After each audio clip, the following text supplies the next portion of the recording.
Ito na siya guys. Ayan po yung sinigang ko. My own style. Sinigang pork. Sinigang. With gabi. Tsaka mushroom. Hello guys. As usual. Ibang sigang po ang gagawin ko. Walang kamatis. So lalagyan natin siya ng patis. Ginisa lang naman po yan ng sibuyas. Wala pong bawang yan. So ayan. Naka-ready na po. Then, lalagyan po natin siya nito. Ayan po. Yan. Ito po yung gabi at saka labanos. And then, mushroom. And the fresh spinach. And this one is yung pork cubes as usual. Okay, guys.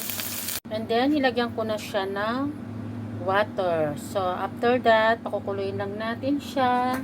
Tatakpan muna natin. So, ito, nilagyan na natin siya ng sili.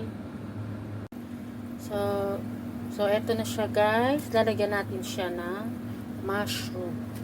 Sarap yan, guys. Ibang taseng sinigang ang gagawin ko po. So, hintayin po natin lumambot yan. So, ito na. Lalagyan na natin siya ng pangsigang. Ayan. So, ito naman. Lalagyan naman natin siya ng spinach. Siyempre.